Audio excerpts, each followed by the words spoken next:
For Australia to become a nuclear-armed nation, it would be possible for Australia to be attacked by nuclear weapons, which will affect the neighboring nations as well. So we're concerned for the neighboring nations and the region, which is so far a nuclear-free zone.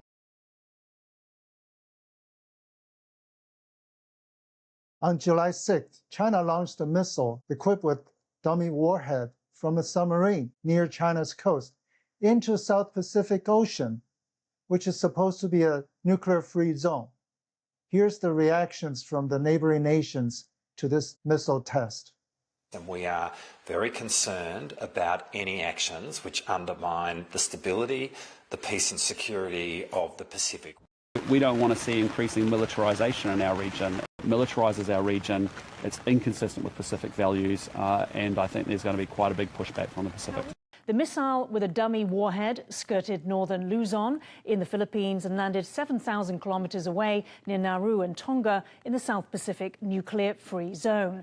Beijing has now only carried out 4 such tests, the last in September 2024 from land. The other before was over 4 decades ago. Luxon added the testing could not be allowed to become, quote, normalised or routine. But routine is exactly how China describes it. Watch. 这次试射活动是中国军队例行的军事训练活动，不针对任何特定的国家和目标。事先我们已经向所罗门群岛等南太平洋地区以及有关国家做出了通报，符合国际法和国际惯例。我想强调的是，中国坚持走和平发展的道路，坚持自卫防御的核战略，始终把自身的核力量维持在国家安全需要的最低水平。有关国家没有必要过度解读。In particular, this is Australian Foreign Minister speaking with Bloomberg on this. You have said that these missile tests, of course, is destabilizing. But from China's point of view, they view AUKUS as well as U.S. military presence, even the Quad, which they've called an Asian version of NATO. They view all of these as destabilizing. Okay, this is not an equivalent, so I'll take you through those. Firstly, in terms of AUKUS, we are seeking to replace an existing submarine capability, an existing capability which is being retired. Compare that to the many, many nuclear-powered and nuclear-armed submarines China is constructing. So I think, let's have a sensible conversation. China often says it's a double standard, but different countries have different views. I want to ask... What's the double standard? That one country's deterrence is another country's threat. Well, all I can say is we've seen the largest military build-up since World War II in our region. And you're right, countries may say we have a right to do that. What other countries would want in the face of the fastest military build-up we have seen is assurances about intent, assurances around transparency. I think that's what the region wants. ICBMs, intercontinental ballistic missiles, are usually associated with nuclear weapons because the technology is so expensive, it doesn't pay to equip it with just a conventional warhead. To get the bang of the buck, if you will, you need to put on a nuclear warhead. So here's China's path to becoming a nuclear-armed nation. In 1950, at the height of Korean War, Douglas MacArthur, the commanding general on the US side, the UN side, submitted a list of, he called, retardation targets to Joint Chief requesting 35 nuclear weapons. He planned to drop 35 atomic bombs across airspaces, supply centers, and military depots in Chinese territory. He also intended to create a impassable radioactive barrier between China and North Korea by bombing along the border with atomic bombs to sow radioactive cobalt waste in order to permanently isolate North Korea from future Chinese reinforcements.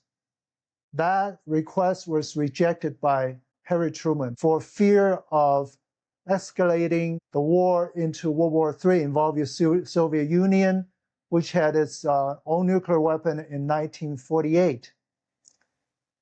And as you know, eventually Douglas MacArthur was relieved of his command by the president for insubordination. So after this close call, China was determined to acquire his own nuclear weapons.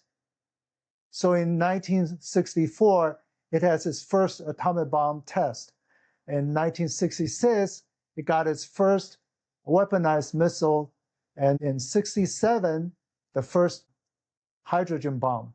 The South Pacific nations and the US protest against China's missile test, citing Hague Code of Conduct against ballistic missile proliferation, which mandates providing comprehensive flight parameters and the impact coordinates to all 140 signatories at least 24 hours in advance.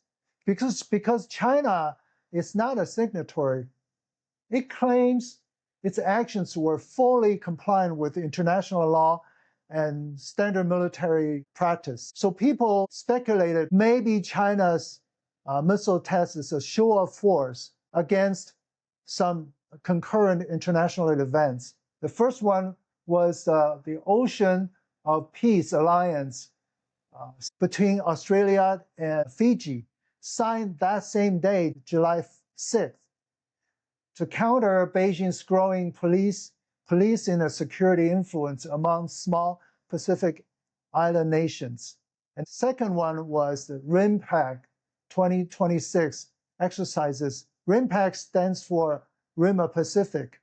It's the largest US-led international maritime military exercises held biannual.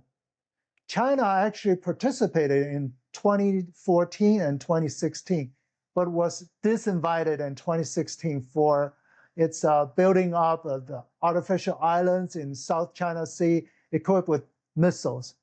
So China condemns the RIMPAC 2026 exercises as aggressive provocations in its backyard. The third one was the Indian diplomatic expansion conducted by Prime Minister Modi to finalize heightened strategic partnerships with Australia, New Zealand, and Indonesia, signaling a unified regional front that China perceives as hostile. Yet, the most significant aspect of it all is Australia's nuclear submarine program, announced in September of 2021, to replace its conventional diesel-powered submarines. There's two phases. The phase one, Australia would take over 3 US Navy Virginia-class nuclear submarines. Those are second-handed submarines with an option to take over another 2. And phase 2, UK will develop brand new nuclear power submarines for Australia using US propulsion and weapons technology. There will be 5 SSN AUKUS submarines delivered. AUKUS stands for Australia, UK, and US. It's an alliance to counter China's rising military power and share advanced military technology. But the question is, by acquiring nuclear power submarines, does that make Australia a nuclear-armed nation? Australia says it won't, because it will only equip nuclear submarines with conventional weapons. But Indonesia and other neighboring nations are expressing concern because Australia will transfer in the weapons-grade enriched uranium for those submarines, and that will make Australia a nuclear-armed nation. There's an understanding among nuclear-armed nations, which is they will not attack a non-nuclear-armed nation with nuclear weapons. But for Australia to become a nuclear-armed nation, it would be possible for Australia to be attacked by nuclear weapons, which will affect the neighboring nations as well. So we're concerned for the neighboring nations and the region, which is so far a nuclear-free zone. In a short interview clip of the Australian foreign minister, the reporter raised the question about the double standard, which means that Australia is becoming a nuclear-armed nation, while at the same time it criticized China's action regarding nuclear arms. And the transparency mentioned by the foreign minister refers to China's substandard notification before the ICBM test. That test demonstrates China's second strike capability, because a submarine is able to strike back if the country is attacked by nuclear weapons, destroy all or most land-based nuclear facilities. The submarine will be able to launch the second strike. And China has always said it will not launch the first strike on other nations. I'm Eric Mao of the Geopolitical Forum. I want to thank you for joining me today. Please like, subscribe, and share, and I will see you next time.